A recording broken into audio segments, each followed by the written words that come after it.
தனுசு ராசி நான் இன்வெஸ்ட்மெண்ட் பிஸ்னஸ் இஸ் ஈஸி. அதிக மனுஷங்கள வச்சு பிஸ்னஸ் பண்ண மாட்டாங்க. ஏன்னா 7ஆம் ஸ்தானம் பிஸ்னஸு, கூட்டாளிங்கிறதே பாதக ஸ்தானம், புதன் வராரு. அதனால கூட்டாளிகள புடிக்காது. தான் மட்டும் பிஸ்னஸ் நான் இன்வெஸ்ட்மெண்ட் பிஸ்னஸ். நான் இன்வெஸ்ட்மெண்ட் பிஸ்னஸ்லாம் என்னன்னு கேட்டிங்கன்னா, இப்போ லாயர், ஆடிட்டர் அதெல்லாம் பிஸ்னஸ் தான். அவங்க வந்து வேலை பார்க்கல. இன்னொன்னு ஒன்றுக்கும் மேற்பட்ட இடங்கள்ல வேலை பார்ப்பாங்க. 1, 2 இப்போ நான் ஒரு லீகல் கன்சல்டன்ட்டா இருக்கேன் அப்படின்னாக்கா, ஒரு 2, 3 ஆர்கனைசேஷன்ல இருப்பாங்க. அட்வொகேட்டாக இருந்தால் எத்தனையோ விஐபிஸ்க்கு அட்வொகேட்டாக இருப்பாங்க. ஆடிட்டராக இருந்தால் மல்டிபிள் கம்பெனிஸுக்கு ஆடிட்டராக இருப்பாங்க. இன்னொன்று ஒயிட் காலர் ஜாப் தான் தனுசுக்கு அமையும். படிக்காதவங்களாக இருந்தாலும் ஒரு நீட்டான ஜாபு. பெரிய ப்ரொஃபஸர்ஸ், பிஹெச்டி முடித்த பெரிய ப்ரொஃபஸர்ஸ் தனுசில் அதிகமாக இருப்பாங்க. ஏன்னா குருங்கிறவர் பெரிய டீச்சர், புதன்கிறவர் சின்ன டீச்சர். 10th வரை உள்ள ஸ்கூல்னா புதன்.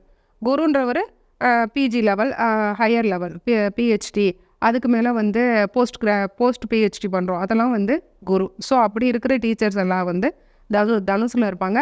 நல்ல கைடன்ஸ் கொடுப்பாங்க, நல்ல கைடாக இருப்பாங்க சார் தனுசு ராசி. ஸோ உங்களுக்கு பார்ட்னர்ஷிப் வச்ச பிஸ்னஸ் செட் ஆகாது.